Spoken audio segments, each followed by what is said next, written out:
Richard, welcome to Podcastina. Thank you very much for having me on. It is an honor. Thank you so much for doing it. I'm so excited to talk to you because I think the conversation around narcissism could not be more relevant in today's society with everything going on. Yes, it's pertinent and it's growing in popularity. Every year I'm like, this is the year the narcissism wave is going to crash, and every year it just gets bigger and bigger and bigger. Very unsettling, but relevant to that point. Do you think Mm. that today's emphasis on having a social media presence is what's kind of spawning more narcissism? Um, Social media doesn't help, that's for sure.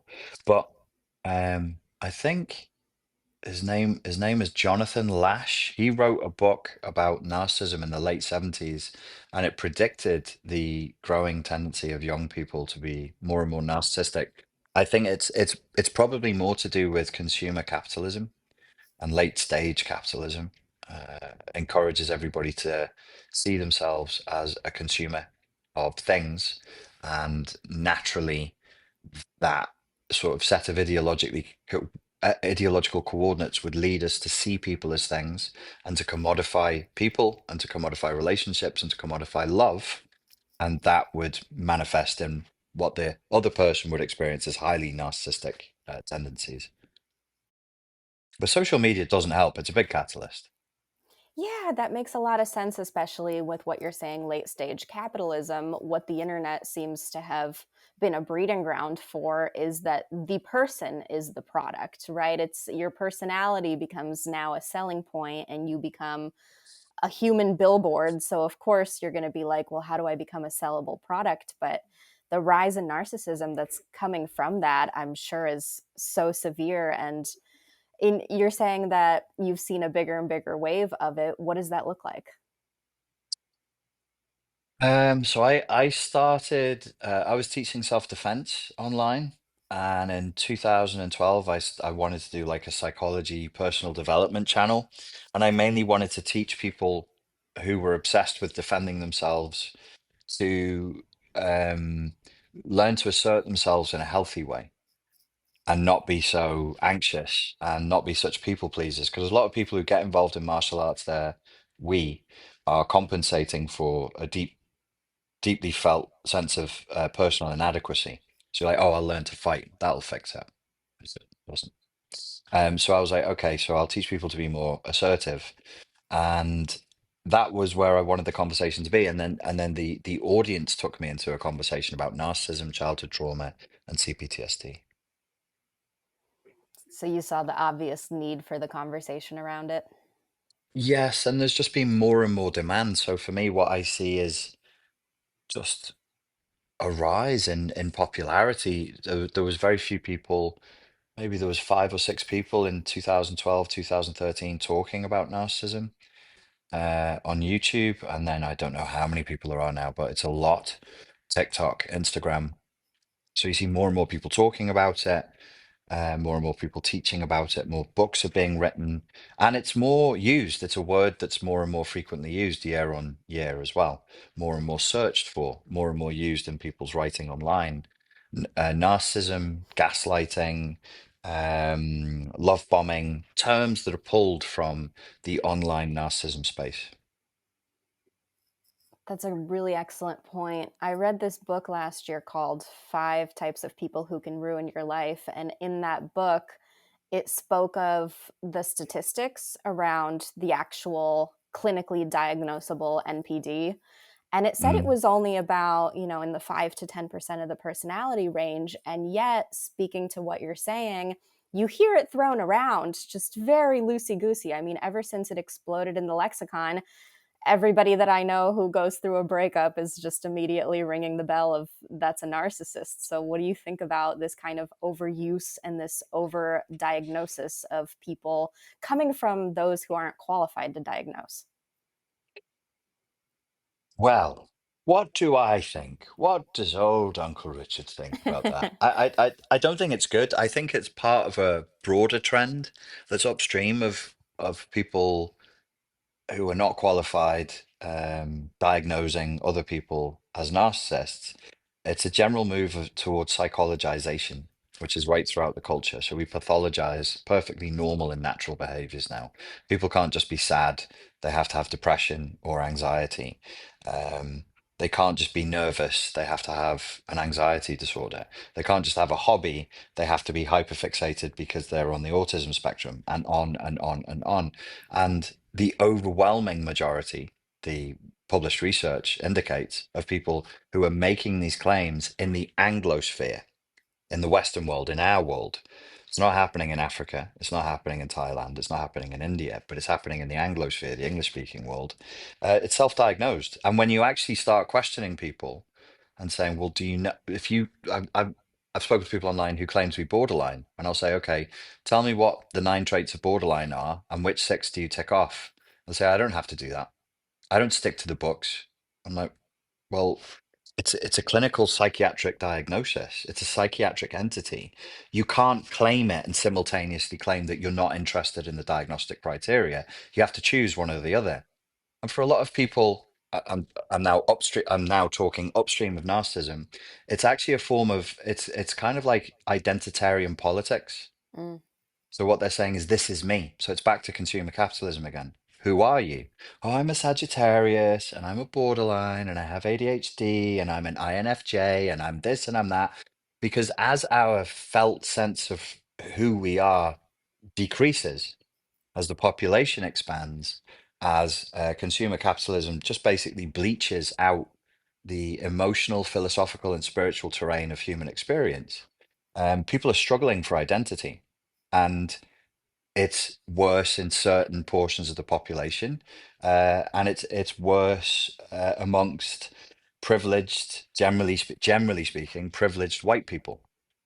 So that's the ethnicity, that's the economic class who struggles with this identity crisis the most and uses these psychiatric terms the most as a crutch. This is all upstream of narcissism. So it's the world is they're now pathologized. We live in a pathologized world with people just trading psychobabble that they certainly don't understand, and they don't want to understand either. They're very defiant and proud and not understanding it. So That's a wonderful that's explanation. It's so right. Like everything you're saying about that is, it's almost as if we have glorified as a society victimhood, and in self-labeling as one of these personality disorders, you now get mm, to play victim and be like, "Oh, well, it's not my fault things are a mess because I'm this, that, and the other. It's not my fault that there's no yes, system in place for getting my life together, getting my relationships in order, working through things that you can't get in order because you can just slap a label onto something without getting someone who's actually clinically qualified to diagnose you." Because how many of these yes. people are just saying, "Oh, I'm this, that, and the other," without actually getting a clinician involved? And unfortunately, even getting a clinician involved doesn't help. We know that as universities and educational institutions are also infected by consumer capitalism, and they've um, there's a proliferation of institutions that will offer you an education, a degree, a certificate as long as you pay. The quality of clinicians has gone down. So I've had people come to me and say, I have borderline personality disorder. And I'll say, you weren't diagnosed. And they'll say, yes, I was. My counselor diagnosed me on the third session of counseling with me. And I will say, what test did they use? And they'll say, there was no test. So it's not even as though we can say, well, go and see a proper clinician or go and see a proper therapist. I'm not saying credentials don't matter. They absolutely do. Education is important. But I'm saying it's not a guarantee of anything. We really have to lose this worship of the institutions and people's credentials. There are very, very incompetent, mentally unwell people who are hugely credentialed. And this is a known problem. I think people outside of psychology imagine they probably get a lot of what they know about psychology from TV. So they think when we go and study psychology, we're studying the human mind and we are meet somebody and be like, oh, this person's an introvert. There's none of that. We're not trained to do that. There's none of that in psychology training, unless you go to a very unique institution. And also when we as psychologists go and become um, clinical psychologists or educational psychologists, nobody's checking to see if we're mentally healthy. There's no mental health check. So you could be a very mentally ill person as long as you have an IQ of around 100, over 110, and you keep resitting your exams if you're failing them, you'll eventually get the credential that you're looking for. And you can be completely mentally unwell and addicted. And I know cases of this, people who are on prescription meds. They could be addicted to Adderall, they could be addicted to painkillers, they can be alcoholics, and then they go and practice and it's a mess. It's a real mess. So on my channel, I'll say, please try and see a qualified therapist. But in the back of my mind, I'm like, how do I teach people to find a therapist that's worth anything? Because the credential is not enough. Just that qualification, that piece of paper is not enough. Yeah, absolutely. And then you add to that the mess of someone already assuming that they have it and then coming in saying that they have it to whoever they're working with. And now you're working with that patient's confirmation bias as well as the practitioner's confirmation bias of, oh, you're saying you have this. Now let's look for evidence, even though maybe if you had come in as a blank slate, there wouldn't be enough evidence. Absolutely correct. And so we are living through a cultural moment where, let me choose my words very carefully here. We have massively prioritized believing all victims at all times under all circumstances with no cynicism, with no professional wisdom, with no boundaries. And that's not safe. It's literally clinically unsafe to do that. So yeah, I've heard loads of stories where I can hear and I can see you've got two people together who are wounded. The therapist is wounded, the client is wounded, they are wounded. They're genuinely wounded, but they'll put a narrative on it like my ex-wife, my ex-husband has narcissistic personality disorder. Let's go from there. Well, excuse me. How, what? Check. Here's the diagnostic criteria. Check. Is it even useful to do therapy on the basis that the person you were with had narcissistic personality disorder? It's 2025. I didn't mean to be in this position, but I am in this position. I started in 2012, and I'm starting to wonder if I'm part of the problem because I've encouraged people to look at narcissism and narcissistic personality disorder. And when I try to think rationally and think what would really help people untangle and unmerge and unblend from this mess would have been to say, is this relationship emotionally abusive and manipulative?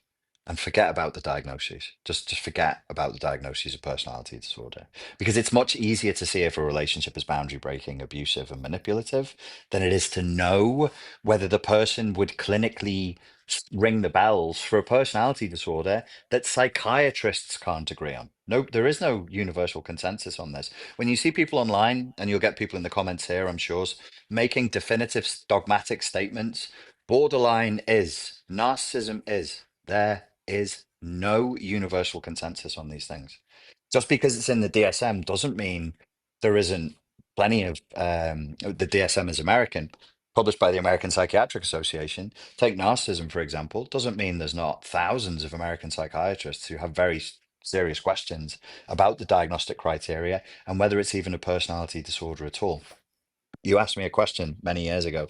All of that, so I should bring it back. All of that is upstream of the problem of um, are people overdiagnosing narcissism? 1000% they are. Does narcissistic personality disorder exist as a clinically meaningful entity? I believe yes.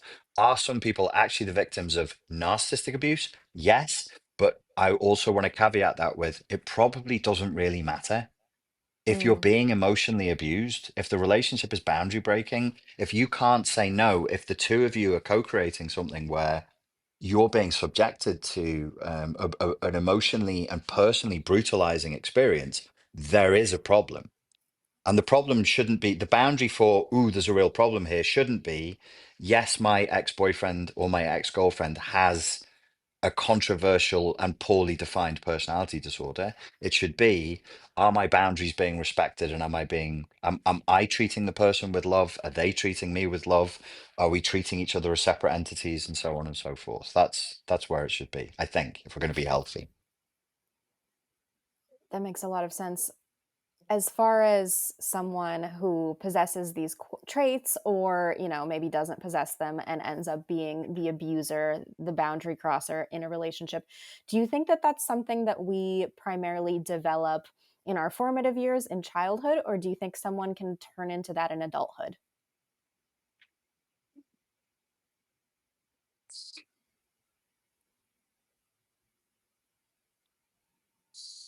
Well,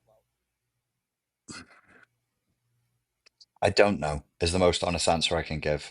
So Mhm. for the first, how long have I been doing this for?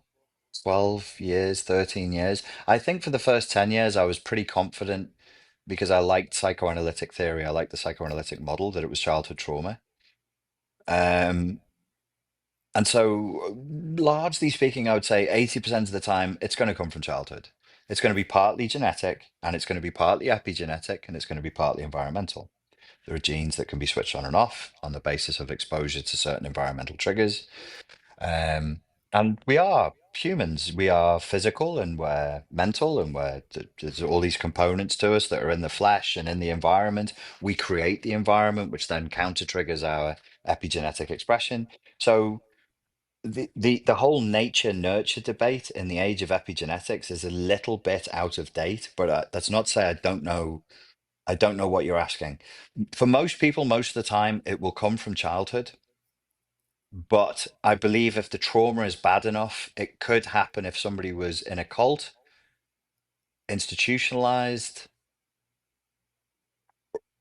or in a war zone in their adolescence, maybe up to early 20s. You need a degree of neuroplasticity. So the brain needs to be quite soft and impressionable. But to have true, rigid, what I would consider true, rigid, defiant narcissistic personality disorder, you still need them to be fairly young. But I won't rigidly stick to my previous dogma of saying if it didn't form before the age of 8, the person doesn't have it.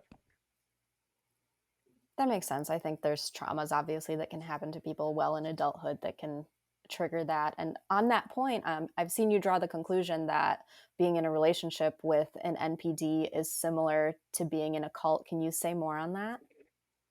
Yes, that's a lot of that's due to my work with my friend and peer, Mr. Mark Vicente, who famously was a whistleblower for the Nixium cult and managed to help the FBI and investigators put Mark Raniere away for I think 120 years, the cult leader, Keith Raniere. Um, yeah, I think there are a lot of interesting overlaps because you are living inside of a false reality with the hope and the fantasy of a payoff, a fantasy-based payoff.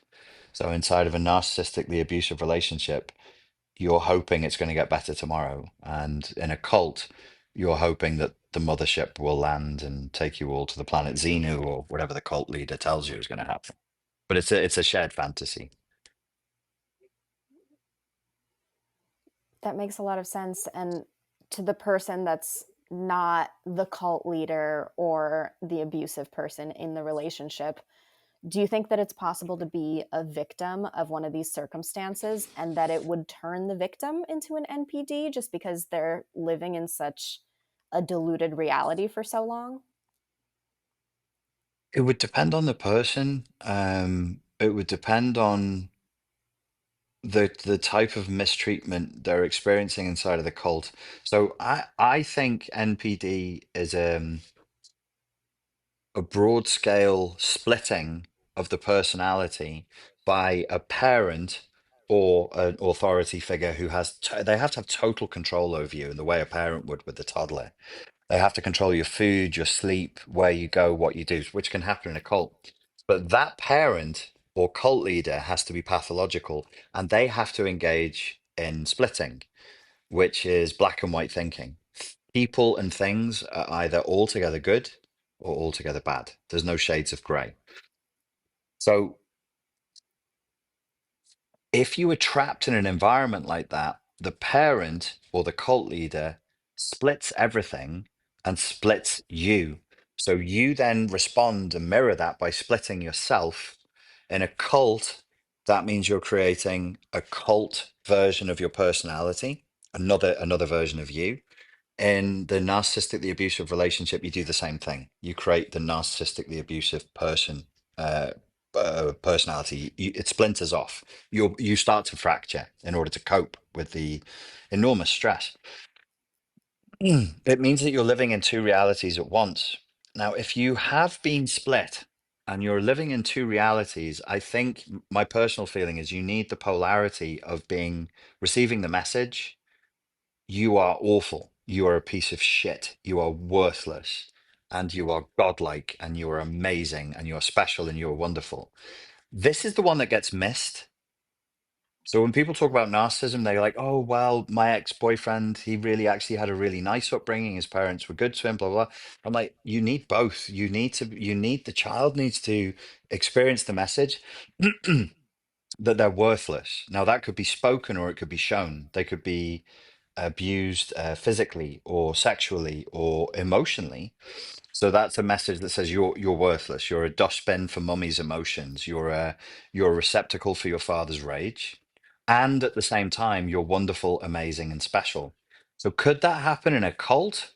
Yes, if the person was stuck for 20 years and they had a special position in the cult that elevated them and that somehow defiled them, so they're getting those two messages, they could develop their cult self would develop NPD. Yeah, I do think I've had some interactions with some of Mark's followers who are the survivors of cults, and you do see a sort of a tense, anxious, fragile, and narcissistic way of interacting with other people, especially in the public space.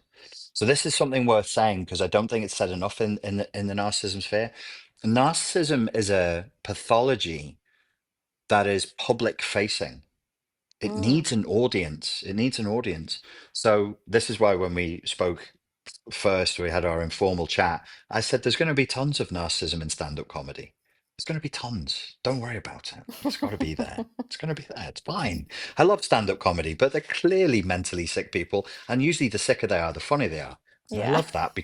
I love that because it has no consequence to me whatsoever. It's great. They just make me laugh, and I don't have to think about how awful life is for their families and so on because I'm very selfish. So in that in that sense, it's very important to remember it's a public facing pathology, and I think it's because the way we love ourselves is the way our parents loved us, and what's required is a cult leader or parent who really only says you're good, you're special, you're wonderful if you perform. So if this is you performing, and the audience is there because it is, I would say, um, I would narcissistically. So I'm going to use you. This is Galena. She does a good set, and I'm Galena's withdrawn and critical father. But when she does a good set, and the audience applauds you, I absorb that narcissistically because you're now a part of me. You're now, in psychoanalytic theory, a good object instead of a bad object. And I reflect that back to you and you feel it. And I'm so proud of you. But the message below the message is I'm only proud of you when you make me look good and when you make me feel good in the eyes of an audience. I Your have a dog, dog. your dog complained. Your dog was like, that sounds so cruel. Stop torturing my mum with this psychobabble nonsense. He's not having it. He's not having it. It's upset him. He felt your stress. It was like, God, that's such an awful example. But he felt your stress. I'm still digesting. I just really love how you put it that we learn to love ourselves based on the way that we were loved growing up. That By our makes a lot of parents, yeah. sense. Yeah. So if But we I were think loved narcissistically, we can only love our parents in a performative narcissistic way. mm, in a I've just spent, relationship too. yeah, absolutely. I've just spent an hour in the gym and, I spent most of my life performing and being in the public space. It's all a massive compensation for things that happened to me in childhood. If you look at people who do martial arts or go to the gym, we're probably the cousins of stand-up comics in our core. There are not an awful lot of stand-up comics, at least the men, they don't go to the gym. They should, No. because they Hmm. need to. They just drink. But there's some of them like Joe Rogan, he does his martial arts and his training. But in the core of the being, I think a lot of this is compensation. So if you do bodybuilding, you're not forcing isn't the right word, but you're harvesting people's attention by how they look at you. Martial arts, if you compete, it's the same thing. Stand-up comedy is you're harvesting laughter and love and validation. So we're all homies. We should all hang out. It's their trauma. Now I'm sitting here being self-critical because not only do I do stand-up, but I also engage in bodybuilding. There you go. You see, you're the perfect example.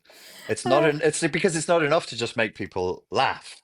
You Right. have to you have to show them your Bulgarian split squat as well. You have to show them your glute and hamstring development also. That's true. I've been But it's told. compensatory. Yeah, Go no, ahead, it sorry. absolutely is. No, it's okay. Because I think about this all the time with why did I end up this way? It's not particularly fun to pursue stand up comedy. It's not an easy or guaranteed profession, unlike a lot of other professions where you go and you receive your credentials and you just get to go do the job. It doesn't work like that in our profession Yeah. at all. You can be chipping away and you can be talented and doing all the things that quote unquote you're supposed to do, and you could still be struggling to, make ends meet with it. But I think back to why I ended up this way a lot, and I did get so much, not to dump it on my parents or anything, but I received a lot of praise for performing as a child. I grew up an only child, and from a very young age, I was entertaining the household. I was cracking jokes. I was wearing Mm. curtains as dresses, and I received a lot of praise for that. So at the end of the day, I'm like, yeah, no wonder I ended up in this. You were And then, the yeah, you're the funny one. You were the funny one. I was the funny one, and it was obviously felt so good, and still does, to make my family laugh. I mean, that's just Mm. like the best sensation ever. So that kind of transferred onto a regular audience, and then the bodybuilding just kind of came in, and I don't do it competitively at all, it's just for me, but it came in because it was the one area in my life where I could get an input output ratio of 1 to 1, and in It's very comedy I can't fair. do that. Yeah, No, it's it's very fair. comedy's very unfair. Hmm. Bodybuilding, lifting weight, strength training, it's BJJ martial arts the same. It's very fair. It's very, very fair. There's people who'll be like, "Oh no, you need luck and you need genetics." It's shut the fuck up. You just do the work.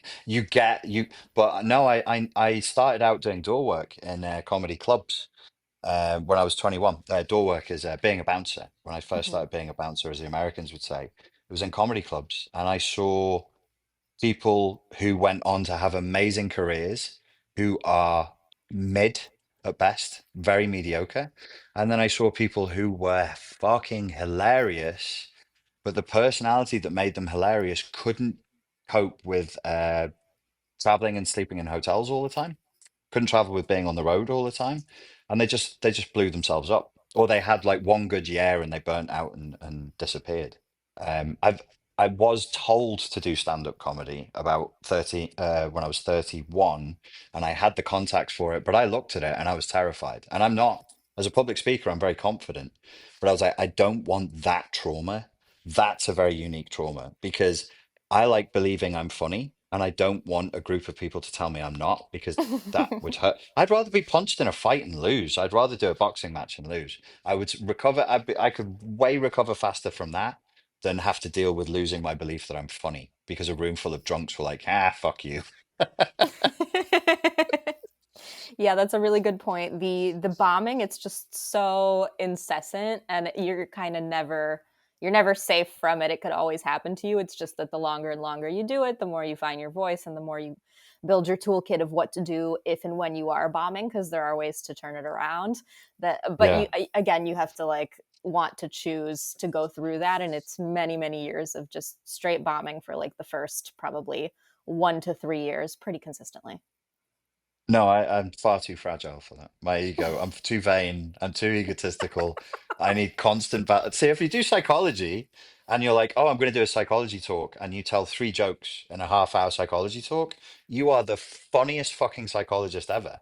It's so easy. But then to just be like for half an hour, make people laugh, and I don't know what your rate is. Like, are you supposed to make them laugh once every 30 seconds or something, or 60 seconds? Mhm. You fucking destroy me. There's no way. I couldn't do it. I couldn't do it. So when I can hide behind the structure of a very sober, very sensible subject, yeah, I can be funny. But no, I couldn't do what you guys do.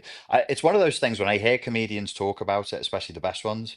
It annoys me because they talk like they've gone to war and they'll refer to non-comedians as civilians. Yep. I'm like, oh, shut up. But then when you actually think about going up on stage and actually being able to perform well with consistency and only bombing 10% of the time, I kind of think, it's pretty hard. That's a pretty high level skill set. You've been doing it for 11 years now, right? Did you say Yeah, coming 12? up on 11. Yes. And you've only bombed once or twice?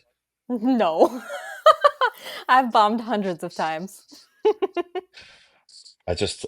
Honestly, when I say my ego is way too fragile for that. So all credit to you and your comrades in the comedy world.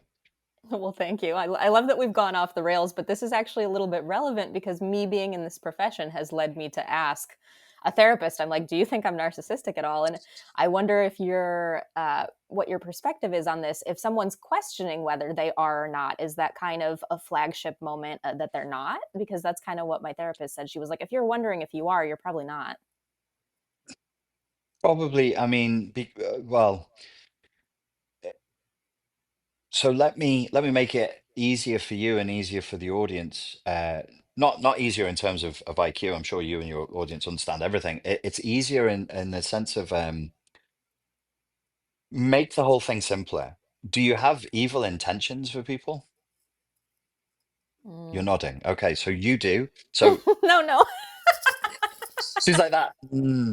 I do. I really want people to suffer. Okay, watch out for this one, folks. This one, she's a little dangerous. Um, if you don't have evil intent, because they know what they're doing, they know what they're doing. They know it hurts people, but they feel such entitlement. I don't want to go off in a big long bloody TED talk because your followers wouldn't enjoy that. But so when we come up with diagnostic criteria for a mental health issue, what's happened with narcissism and borderline as well? It's pretty unique. We've gone here's it's nine in both cases. So here's nine things that the client needs to do to ring the bells for borderline personality disorder or narcissistic personality disorder. And they're all externally observable behaviors and they're all annoying. So they're bullying, they're exploitative, they have moments of rage, they lie, they're haughty in their demeanor, they insist on different. Okay, so they're annoying. There's no other mental health issue that we have where we list a shopping list of equally weighted. So all those things are equally weighted. There's no syntax to it. And they go, okay, well, if they get 6 out of 9, we guess they have it. That's very weak. It's very, very weak. The diagnostic criteria is enormously weak. But if you take it back historically, what we used to say is psychopath. And so now we have cluster B in the American definition. Cluster B is psychopath, borderline, narcissist, and histrionic. If we just said, look, it's all psychopathy, and then people go, well, what's psychopathy? You just go, people of evil intent. They don't have a moral compass and they're assholes. So, do you have evil intent? Do you have no morality? Do you never feel guilt or shame? Will you have you in your life behaved narcissistically? Almost certainly. Almost certainly you will have done. Well, what does that look like? You'll have done things that are wrong, but your initial response will have been to deny it and go, I didn't do that, you did that. That's a narcissistic response, but it's a very human response. I do it in traffic all the time. Mhm. It's never my fault. It's never my fault. It's always their fault, no matter what fucking happens. And it's hard for me sometimes when it's particularly when I'm driving, I have to talk to myself and go, like, listen, other people are thinking about what they're thinking about. They're not just making space for King Richard to drive through. They fucking should be, but they're not. And so you have to deal with the fact other people are living their lives at their pace. And yeah, they're not concentrating. And yeah, they're not, they're stressed. That's a narcissistic defense to stress. So have you behaved narcissistically? Yes. Do you have a consistent, so we look for permanent, pervasive, and personal patterns of behavior across contexts. Um, it would be unlikely. It's pretty rare that people are like, it's honestly, it's very, very rare that people are like that. And you would have had that feedback from your environment. A lot of people would have said to you, listen, you're kind of a dick.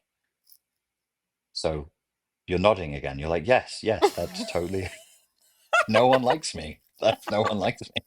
And that's what makes you a good stand-up comic. This is what I said to you in the first conversation. Be Mhm. more of a dick because it's funny.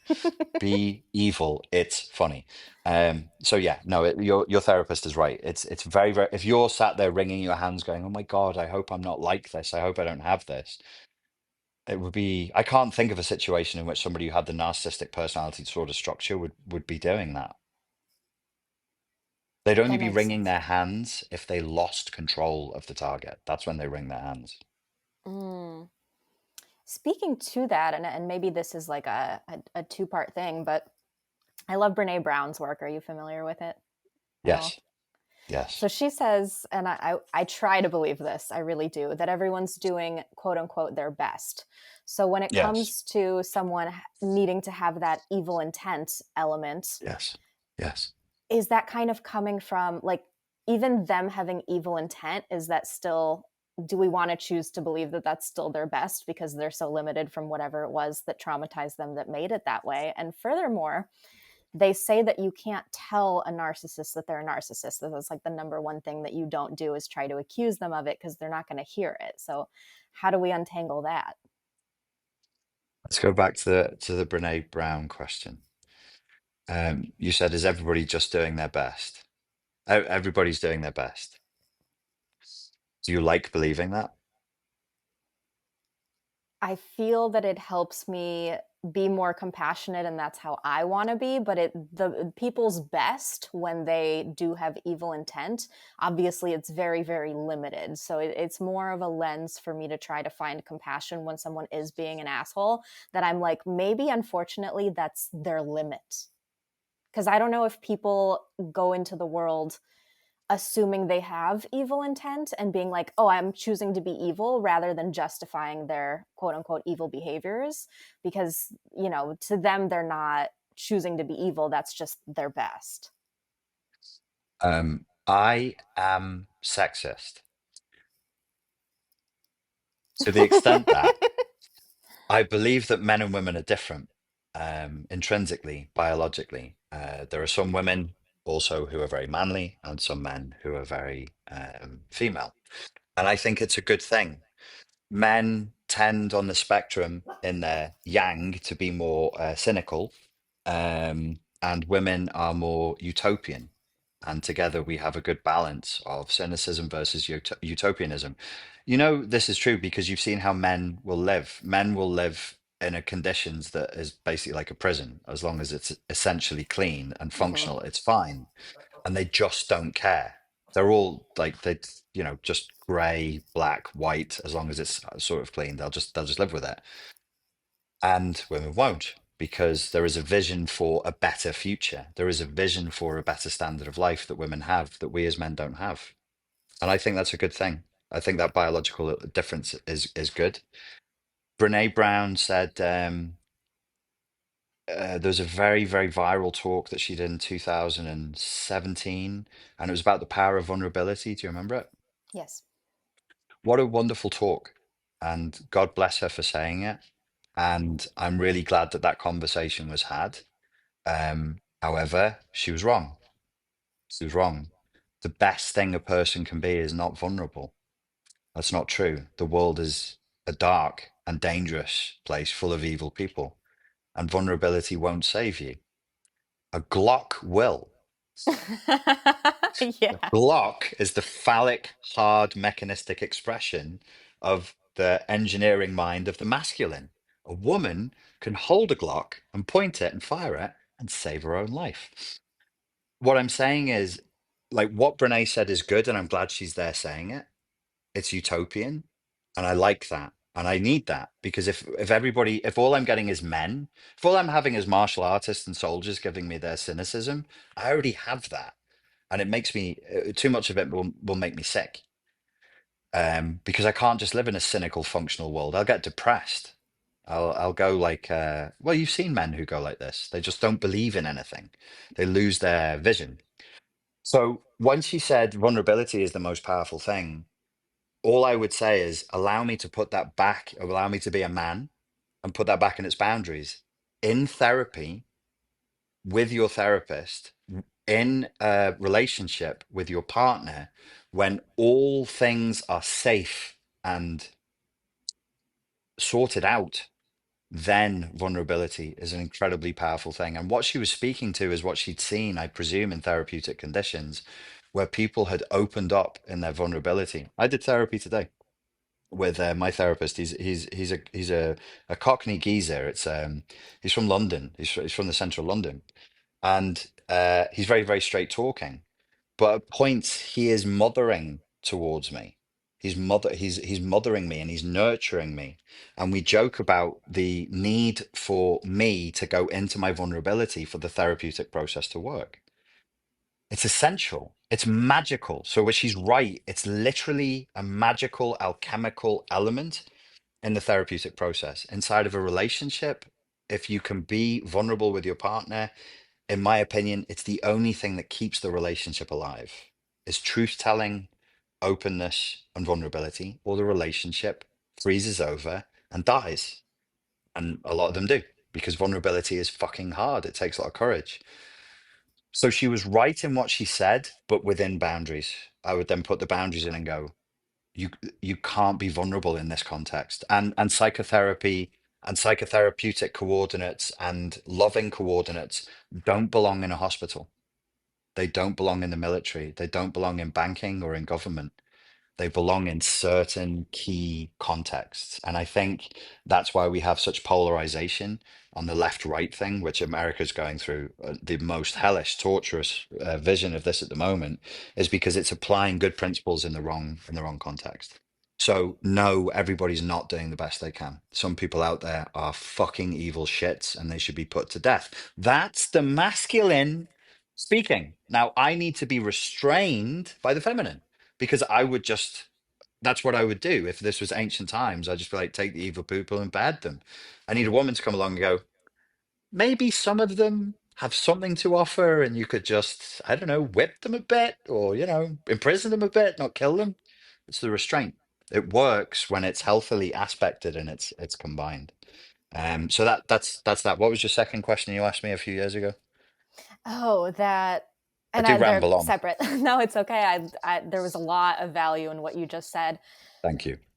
Anecdotally, I've heard, I don't know how true this is, but probably you'll know, when we are dealing with an NPD, you're not supposed to tell them that that's not a helpful way for them to receive feedback. But that you were kind of saying earlier that if they've gotten enough repetitive feedback that they might have something that they should take that in. But I've heard that we're not supposed to handle it that way. So I guess what that question is how do you handle it when you are with that person? Do you tell them they're NPD? You must leave.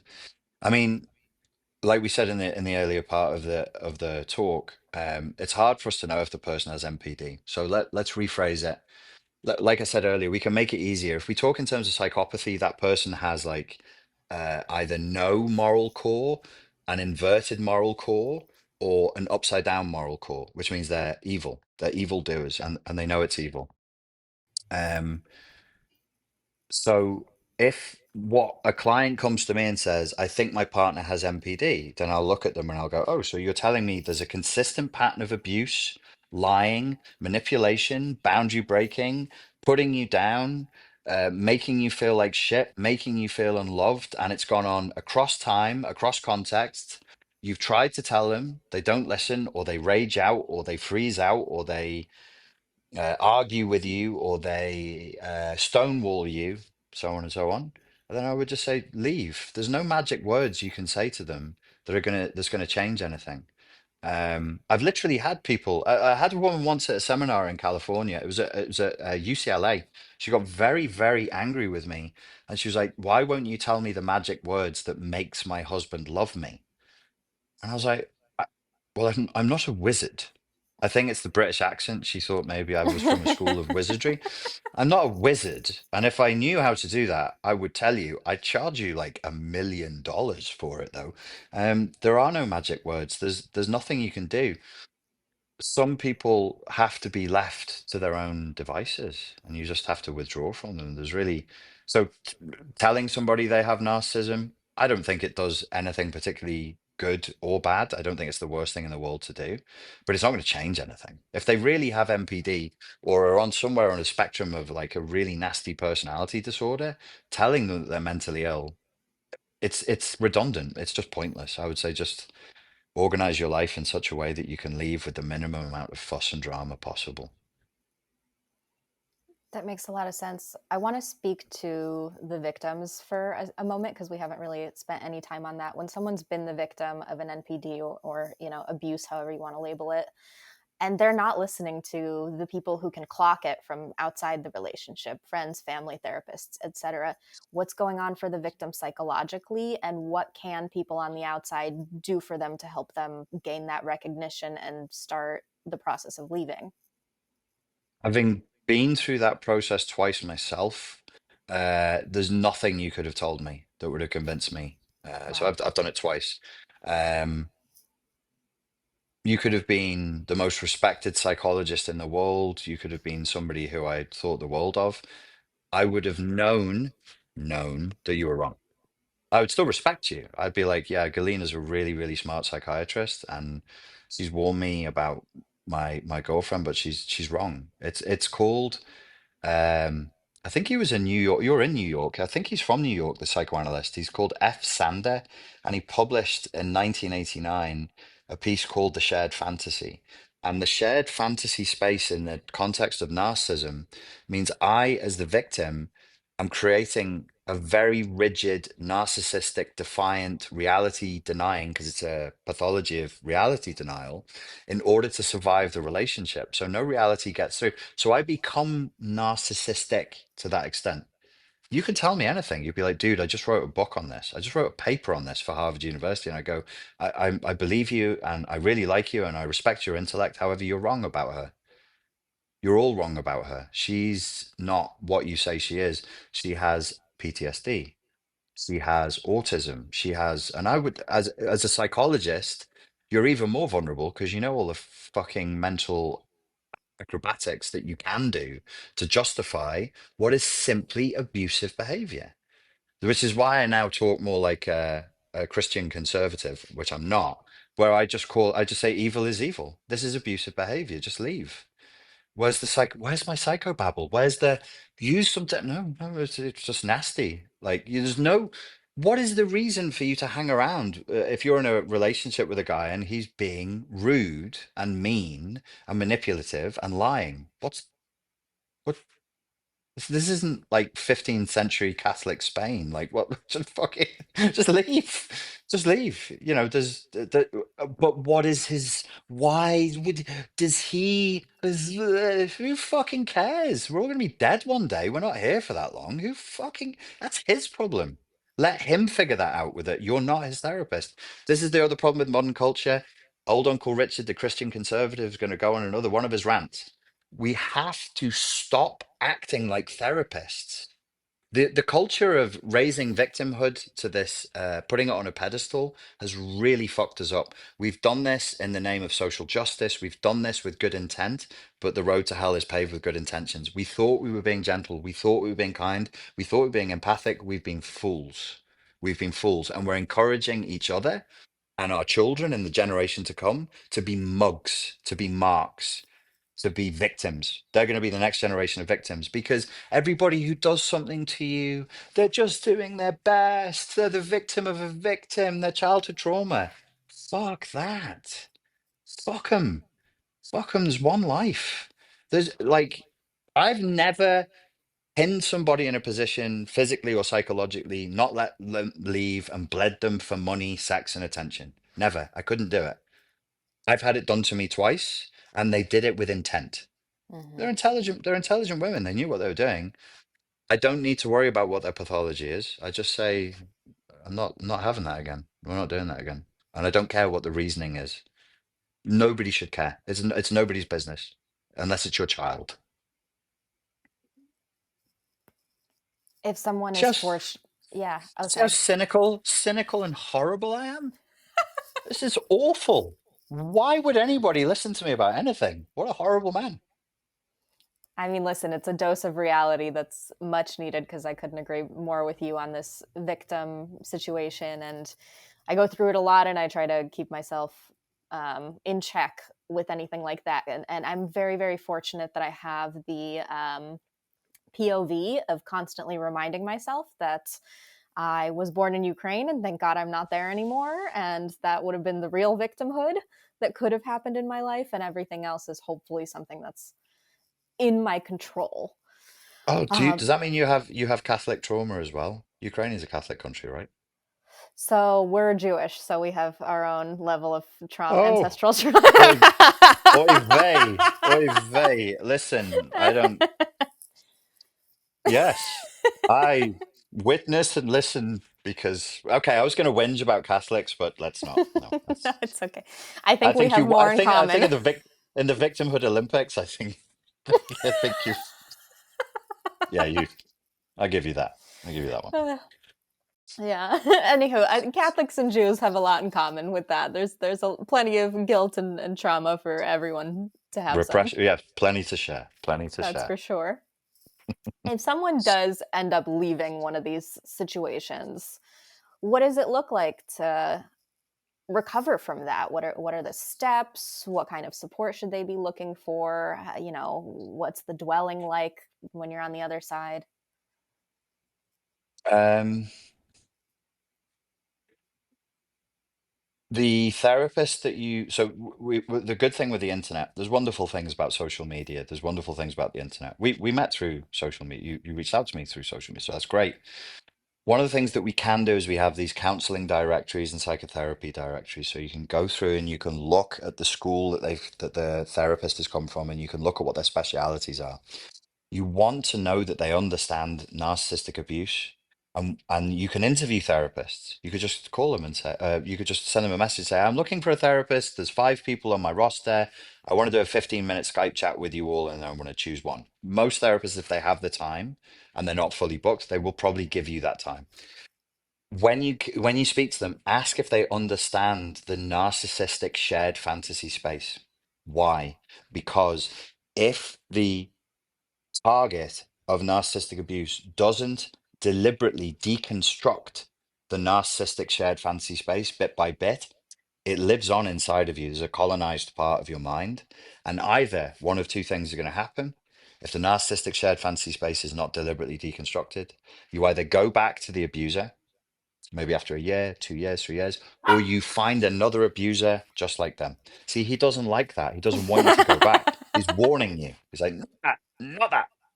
Yeah, so that's what they got to do. Deconstruct the narcissistic shared fantasy space because it lives on. It's called an introject. You introject the abuser and their voice, their intentions for you live on. We know this, and the people watching know this because if they've been in that type of relationship, the decisions that they make in the 6 to 12 months after the relationship has ended, which really hasn't ended, they make bad decisions. We all do. We make poor lifestyle choices financially, with our careers, with health, with this, that, because that narcissistic voice, that abusive voice, that abusive intent is still living on. Are you choking your dog to death? I don't know See if you ya. can see that. I'm just. And you're smiling while you do it. There we go. No more yipping today. If I'm I love petting you, him, he but won't bark.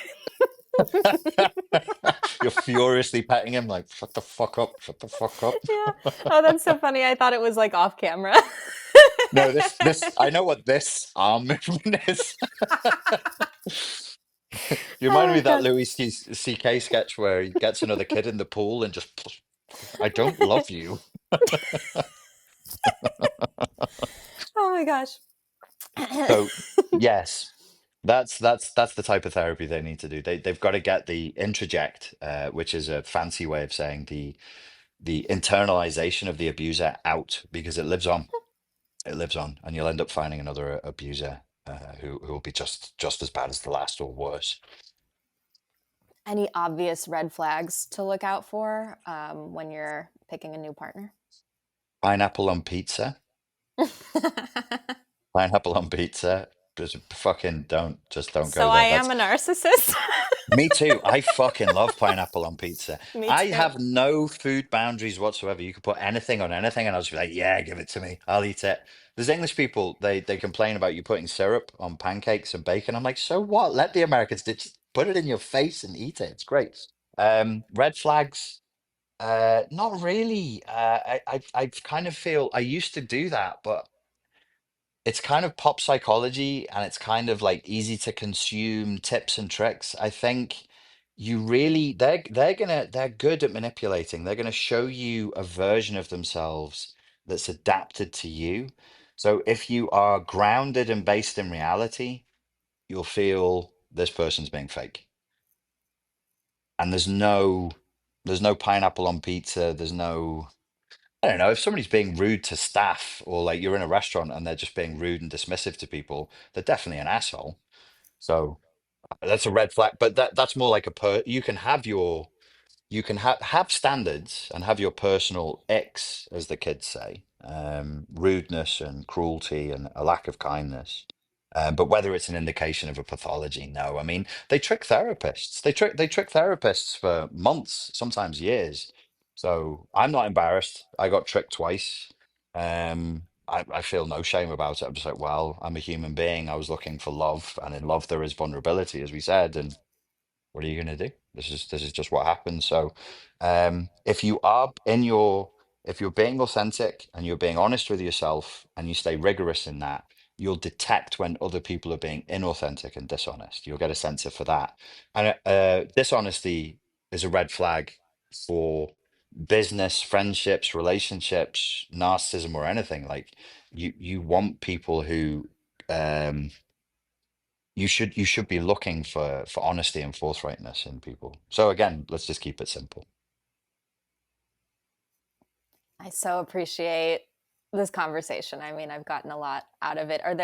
Is there anything I missed that you want people to take away from this? Um, no, I don't think so. Where do you usually do your gigs at in New York? Is there a specific store you normally like Oh, a club mhm. that you work out from? I'm in LA actually, but Why do I keep I thinking New York? I don't I'm know. stuck. I'm stuck on New York, LA. Sorry, yeah, you're in the dreadful place. I Sorry, am. LA I'm in is the capital. wonderful.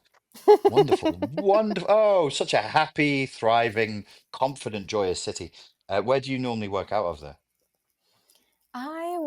I live on the west side by the ocean, and there's like a few clubs over here that I tend to frequent. And then Okay.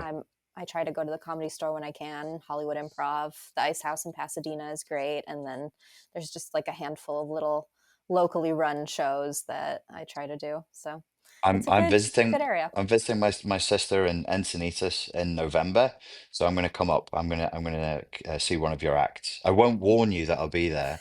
I'll just be heckling. There'll just be a loud British heckler, drunk. I'll be drunk and noisy, but it would be good to see you do your act. I'd enjoy that. Yeah, please come out. Thank you so much, Richard Grannon. If people want to learn more about your work, where should they go? Uh, I have a website called richardgrannon.com, and I post a lot on Instagram under the name Richard Grannon. Amazing. Thank you so much for talking to me today.